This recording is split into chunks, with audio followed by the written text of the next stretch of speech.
నాకు రీసెంట్‌గా ఏమనుకోద్దు మరి. 'బీర్ అండ్ బైసెప్స్' అని ఒక అతను ఛానెల్‌లో వాళ్ళొద్దండి. మనం ఇటు డిజిటల్ సైడ్ రండి. అవును. రా టాక్స్ అతను కూడా బాగా అట్లా చేస్తాడు. మస్తు మంది ఉన్నారు అట్లా. ఏమి ఇటు రా టాక్స్ అతను బాగానే డిజిటల్ చేస్తాడు. సైడ్ అది రా వాళ్ళది టాక్స్ అండ్ డిజిటలే. ఇండిపెండెంట్‌గా. వాళ్ళది రా టాక్సే. ఏమైనా వాళ్ళది డిజిటలే కదా! ఓకే. హ్మ్. సరే నేను ఒక 4 పేర్లు చెప్తాను. అందులో నంబర్ 1 మీకు నచ్చిన జర్నలిస్ట్ పేరు చెప్పండి. టీవీ9 రజనీకాంత్ గారు ఉంటారు. ఆయన జర్నలిస్ట్ అంటే చెప్పుకోము, బట్ బై ప్రొఫెషన్ అలానే లీడ్ చేసి ముందుకు పోయారు. రవిప్రకాష్, ఇద్దరిలో ఎవరో చెప్పండి. రవిప్రకాష్. ఓకే, ఎందుకు మీ బాస్ అన్నా? నో అలానే కాదు. చాలా రెవల్యూషనరీ థాట్ ప్రాసెస్ తీసుకొచ్చారు. ఎంత అంటే వెళ్ళి సొసైటీలో మైక్ పట్టుకుని సాధించాలి మీరనేంత ఒక ఒక ఏమంటారు ఒక న్యూ ఎరాని స్టార్ట్ చేశారు ఒక 20 ఏళ్ల క్రితం ఆయన. సో ఆ టీవీ9 లేకపోతే ఇంత రెవల్యూషన్ అక్కడి నుంచే మొదలైంది యాక్చువల్లీ గట్టిగా చెప్పాలంటే. టీవీ9 ఒక చిన్న అంత పెద్ద జుట్టుని షార్ట్ చేయించేసి వాళ్ళు ఒక బ్లేజర్ అవి తీసుకొచ్చి న్యూస్ని ప్రజెంట్ చేయడం, అమ్మాయిలు కూడా ఎండలో వెళ్ళి రిపోర్టింగ్స్ అవి చేయడం, అర్ధరాత్రి అపరాత్రి వెళ్ళడం, స్టింగ్ ఆపరేషన్స్ చేసేవాళ్ళం. అంటే స్టార్టింగ్లో టీవీ9 అదే బిల్డింగ్లో ఉండేదా అండి? అంటే వెనకాల ఒక బిల్డింగ్ ఉండేది వైట్ కలర్, అదే బిల్డింగ్లో. అంటే మీరు ఫస్ట్ బ్యాచ్ అని చెప్పొచ్చా, ఎట్లా చెప్పొచ్చు? అక్కడ నుంచే స్టార్ట్ అయింది టీవీ9 చిన్నగా ఉన్నప్పటి నుండే. ఎలా చూసారు దాని ప్రోగ్రెస్? టీవీ9 ప్రోగ్రెస్ ఎలా మొదలైంది? అంటే టీవీ9 గురించి చెప్పాలంటే ఏం చెప్తారు? ఒక చిన్న రెవల్యూషన్ అంటే అప్పటి వరకు ఉన్న ఒక టైప్ ఆఫ్ న్యూస్ ఛానల్స్ నుంచి ఒక కొత్త అబ్సల్యూట్లీ న్యూ లుక్ తోటి న్యూ జనరేషన్ అంటాను చూసారా, ఇలాగా అలా స్టార్ట్ అయింది. అద్భుతంగా స్టార్ట్ అయింది. చాలా మంచి గుర్తింపు తెచ్చుకుంది. అంతే స్థాయిలో ఒక టైం తర్వాత జనాల్లో అంత ఆదరణని కూడా నష్టపోయింది. ఇప్పుడున్న టీవీ9 ఎలా ఉంది అని అంటే? ఇప్పుడు ఎలా ఉందనండి, నాకు పెద్ద లేదు. అప్పుడంటే ఛానల్ లోపల ఉంటే అప్పుడు తెలిసే విషయాలు వేరుంటాయి. బయట ఉన్నాం కాబట్టి ఇప్పుడు ఏముంది, న్యూస్ తప్ప పెద్ద. ఎలా స్టార్ట్ చేశారు రవిప్రకాష్ గారు? చాలాసార్లు అంటుంటారు కొన్ని సిస్టమ్స్ అక్కడిక్కడ నుంచి కొన్నామనో. ఆయన తేజ ఛానల్లో రిపోర్టర్గా ఉండేవాళ్ళు. ఎవరు? రవిప్రకాష్ గారు ఉండేవాళ్ళు. సుమతి, ఇప్పుడు న్యూస్ చదివే సుమతి. అంటే బేసిక్గా రవిప్రకాష్ గారికి బాగా ఫైనాన్షియల్ బాండ్ ఎస్టాబ్లిష్ అయ్యి స్టార్ట్ చేస్తున్న టీవీ9 లేకపోతే నార్మల్ మీలాగానే స్టార్ట్ చేసిన లైఫ్తోనా? ఆయన థాట్ ప్రాసెస్తో మొదలైంది. వేరే వేరే వాళ్ళు అదర్ ఏమంటారు కొంచెం డబ్బులు ఉన్న వాళ్ళు వాళ్ళంతా ఇన్వెస్ట్ చేయడం, అందులో ఈయన కూడా ఒక పార్ట్నర్ అవడం, అలా అలా అలా అయింది తప్ప కానీ ఆయన దగ్గర ఉండి పెట్టింది కాదు. ఆయన నాలెడ్జే ఆయన పెట్టుబడి. ఎలాంటి ఛాలెంజెస్ ఫేస్ చేసిన టీవీ9 ఆరంభంలో అని అంటే? ఇప్పుడు ఇందాక మీరు అన్నారు చూసారా, ప్రజల సమస్యల మీద పోరాటం చేయట్లేదు, ప్రజల సమస్యలను ప్రభుత్వానికి తీసుకెళ్ళట్లేదు, అలాంటివి భయంకరంగా చేశాం. భయంకరంగా అందరం, నేను ఒక్కదాన్ని కాదు చాలామంది చేశారు. అందులో ఉన్న ప్రతి ఒక్కళ్ళు. టీవీ9 సక్సెస్ గురించి ఫెయిల్యూర్ గురించి చెప్పాలి అంటే ఏం చెప్తారు మీరు? అంటే ఐ మీన్ బిజినెస్ అదంతా కాదు. ఎందుకంటే ఒకప్పుడు మీరన్న చాలామంది ప్రజా సమస్యలు, ఒకప్పుడు టీవీ9 ఐడి కార్డ్ చూపిస్తే కూడా పని ఏదే అంటారు మార్కెట్లో. అవును అవును. అంటే పోలీస్కి ఒక భయం ఎలా ఉండిందని అంటే, టోల్ గేట్స్ దగ్గర కూడా నేను టీవీ9 ఎంప్లాయీని అని అంటే కూడా అంత ఇది ఉండింది. సో అలాంటి టీవీ9 సక్సెస్ అండ్ ఫెయిల్యూర్ గురించి చెప్పాలి అని అంటే? ఇప్పుడు వాళ్ళు చేసిన వర్క్స్ తోటి కొత్తగా స్టార్ట్ అయిన ఆ ఛానల్ని చాలా మంచి పేరు తెచ్చుకుంది. అది తక్కువ టైంలోనే ఒక న్యూ లుక్ తోటి మంచి ప్రజెంటర్స్ తోటి చాలా అయింది.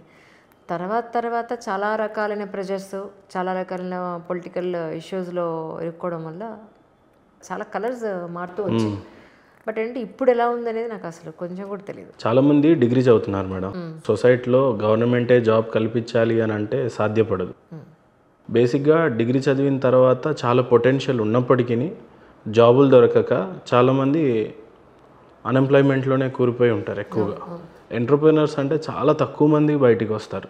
ధైర్యం చేయరు. ఇంకా ధైర్యం చేయకుండా ఉండిపోయిన వాళ్ళు చాలామంది ఉండొచ్చు. ఆడపిల్ల కావచ్చు, మగపిల్లోడు కావచ్చు, ఎవరైనా. అలాంటి వాళ్ళ కోసం చెప్పాలి అని అంటే? తెలియనంత కాలం తెలియనట్టే ఉంటారండి. వన్స్ దెబ్బ తగిలి ఆకలి తెలిసి తగిలిన దెబ్బ వాళ్ళు ఫీల్ అయిన రోజున ఎవరి అడ్వైజ్ అక్కర్లా, అంతే ఆటోమేటిక్గా లేచి వాళ్ళు ఏం చేయాలని వాళ్ళ దారి వాళ్ళకి తెలుస్తుంది. మనం ఏమంటే అడ్వైస్ చేయక్కర్లేదు. ఇప్పుడు మనం ఏదైనా చెప్పినా కూడా ఎలా ఉన్నారంటే, మీకు చిన్న విషయం చెప్తాను. ఈ రోజులో మనం మంచి చేయాలనుకున్నా కూడా చెడు ఎదురవుతుంది. ఫర్ ఎగ్జాంపుల్, ఇప్పుడు అంజలి నీకు ఇంతమంది డాక్టర్స్ తెలుసు కదా, నాకు ఈ ప్రాబ్లం ఉంది, కొంచెం డాక్టర్ని సజెస్ట్ చేయవా అని అంటే నేను ఒక డాక్టర్ని సజెస్ట్ చేస్తాను. తీరా సజెస్ట్ చేసిన తర్వాత వాళ్ళకి అపాయింట్మెంట్ దొరకదు. ఆ డాక్టర్ దగ్గర దొరకలేదని మళ్ళీ అడుగుతారు. మనం ఫోన్ చేసి అపాయింట్మెంట్ ఇప్పిస్తాం. వెళ్ళిన తర్వాత ఆ డాక్టర్కి వీళ్ళకి సెట్ అవ్వదు. మేబీ ఎందుకు సెట్ అవ్వదు అనేది రకరకాల పారామీటర్స్, ఒకటి కాదు. లేదు వాళ్ళు ఇచ్చిన మెడిసిన్ వీళ్ళకి పని చేయకపోవచ్చు. ఇప్పుడు వీళ్ళు ఏమనుకుంటారు, అంజలి చెప్పిన డాక్టర్ నాకు పని చేయలేదు అంటారు. అలాగా ఎవరి జీవితానికి మన అడ్వైజులు పనికిరావు. ఎవరి జీవితం వాడిదే, ఎవరి దెబ్బలు వాడివే, ఎవరి లెసన్స్ వాడివే. అందుకని అడ్వైస్ చేయడానికి ఇవిడ పెద్ద తోప అంటారు ఇప్పుడు లేకపోతే. సో అందుకని అలా కాదు, నొప్పి తెలుసున్న వాడికి, కింద మంట ఉన్నవాడికి ఖచ్చితంగా లేచి పరిగెడతాడు. That's it.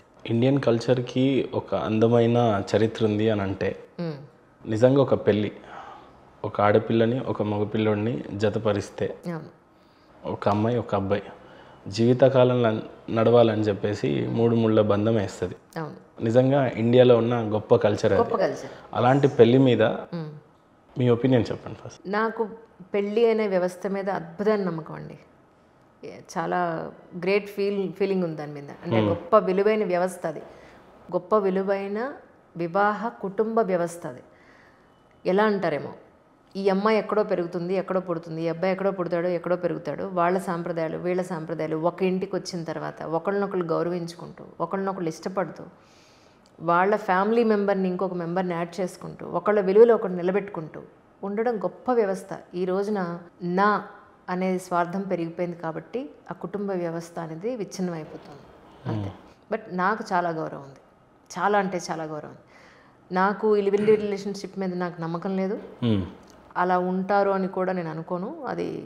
అది సేఫ్టీ సెక్యూరిటీ ఎటు చూసుకున్నా అది నీటి బుడుగు లాంటిది, అదేమి పెద్దగా నిలబడే. చెప్పాలంటే పెళ్ళి ఎంత నమ్మకమైందంటే మేడం, ఒక పక్క ఆడపిల్ల అంటే ఒక మన దెర్ ఈజ్ ఎ సేయింగ్, అమ్మ నాన్నల్ని మనం ఏరికోరి ఎంచుకోలేం.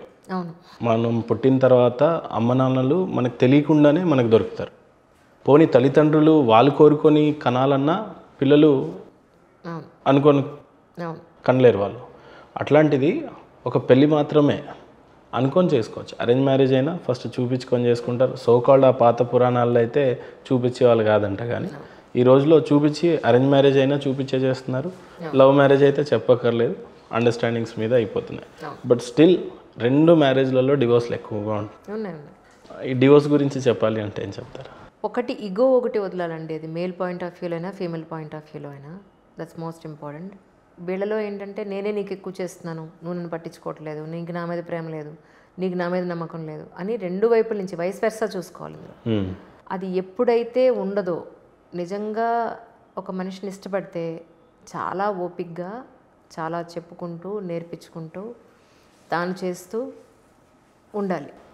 అలా కాకుండా ఎప్పుడైతే నువ్వు నాకేం చేయలేదు, నేను నీకేం చేయలేదు అన్న పాయింట్ ఎప్పుడైతే వస్తుందో, చిన్న క్లాష్ కూడా లేకుండా ఎప్పటికప్పుడు క్లారిఫై చేసుకోవడం చాలా ఇంపార్టెంట్. ఎందుకంటే అది మైండ్లో పెట్టుకుని చిలికి గాలివానయ్యి రేపు అప్పుడు అలా అన్నావు ఇప్పుడు ఇలా అన్నావు అనుకోవడం కన్నా ఈరోజే మనం క్లారిఫై చేసుకున్నారే బాబు, నేను ఇది, నువ్వు ఇది, ఈ సిచ్యువేషన్లో నేను ఇలా అనుకున్నాను, నువ్వు ఎలా అనుకున్నావు, క్లారిఫై చేసుకోండి. 2 రోజులు మాట్లాడకపోవడం నష్టం లేదు, మాట అనుకోండి, 15 రోజులు మాట్లాడుకోండి, నష్టం లేదు. విడిపోవాలి అని ఒక్క థాట్ రానియకుండా పేరెంట్స్ని, మొన్న గరికపాటి గారు మాట అన్నారు, పేరెంట్స్ తిడుతున్నారు, కొడుతున్నారు, లేదంటే గొడవలు అవుతున్నాయి, మాట వస్తున్నాయి అని చెప్పి పేరెంట్స్ని కాదని అనుకోవడానికి వెళ్ళిపోతున్నామా? మనం ఎక్కడికన్నా మాట వస్తుంది, కలిసే ఉంటున్నాం, అభిప్రాయ భేదాలు వస్తుంది, కలిసే ఉంటున్నాం, వాళ్ళు కొట్టినా మనం ఒక మాట అన్నా కలిసే ఉంటున్నాం, మరి విడిపోవడం ఎందుకు ఇక్కడ? నాకు నిన్న చాలా హర్ట్ అయిపోయాను నేను. మాధవన్ గారు డైవర్స్కి అప్లై చేశారంటే ఎంత షాకింగ్ అనిపించిందంటే, 25 సంవత్సరాల వివాహ బంధం వాళ్ళది, ఎందుకు విడిపోయారని బీరన్ బైసెప్ అతనంటే అడిగాడు. ఎందుకు 25 ఏళ్ళకి ఎందుకు విడిపోవాలనుకున్నారంటే, అప్పటి వరకు నాకు టైం కుదరలేదు మనిషిని అర్థం చేసుకోవడానికి, ఇలాంటి మనిషితోనే నేను కలిసి ఉందని అనిపించింది ఒక్క సెకండ్ అనేటప్పటికీ. అమ్మ బాబోయ్ అంటే అప్పుడు కూడా అడ్జస్ట్ అవ్వలేకపోయారా, ఎందుకు జరిగిందని బాధేస్తుంది నాకు ఫస్ట్ టైం. 25 years అంటే చాలా బాధేస్తుంది. అది ఎందుకు నేను అస్సలు డైజెస్ట్ చేసుకోలేను, డివోర్స్ అనే పదాన్ని డైజెస్ట్ చేసుకోలేను నేను అస్సలు చేసుకోలేను. జీవితం 44 years గడిపేశారా? ఏజ్ కావాలా మీకు? చలో ఏదో 40+ years అయితే గడిపేశారు. ఇంకా ఆశయం కోసం అడుగుదాము అని అంటే మిమ్మల్ని, మీ ఆశయం కొద్దిగా మీరు మాట్లాడే విషయంలో ఆశయం అర్థం అవుతా ఉంది. బట్ అంతిమ లక్ష్యం ఏంటి మీది అని అంటే చెప్పాను కానీ మళ్ళీ మీరేమనుకోకూడదు. మరి పిల్లల్ని సెటిల్ చేయడం అంటే ఓ డబ్బులు ఆస్తులు అని కాదు, వాళ్ళ ఉద్యోగాల్లో పెళ్ళిళ్ళు చేసేసి మంచి ఫ్యామిలీతో సెటిల్ అయిపోయింది. ఒక చిన్న ఇల్లు అన్నా కట్టుకోవాలని నా తెలుసుకోవట, నా మొగ్గు. ఇంతకుముందు చెప్పాను నేను యాక్చువల్లీ, కానీ అదే ఉంది, అదే నిజం కాబట్టి నేను దాన్ని మార్చలేను. ఇప్పుడు కాదు 10 ఇంట్రీలైనా 10 ఇంట్రీల వరకు నేను ఇల్లు కట్టుకోకపోయినా ఇదే ఉంటుంది కోరిక. సో నా మొక్కలు, నేను తినే తిండి నా ఇంట్లోనే పండాలి. అవే తిన్నా నాకు ఇబ్బంది లేదు, కానీ ఏవో కొత్తవి తీసుకోవాలని నేను అనుకోను. నాకు కూరలు, నా కాయగూరలు నేను ఇంట్లో పండించుకుంటూ హ్యాపీగా లైఫ్ లీడ్ చేస్తూ సొసైటీకి కావాల్సిందా మంచి చేసుకుంటూ వెళ్ళిపోతాను. నాకు ఎక్కడ కనిపించినా మనుషులకు మంచి చెప్పుకుంటూ చేసుకుంటూ వెళ్దాం.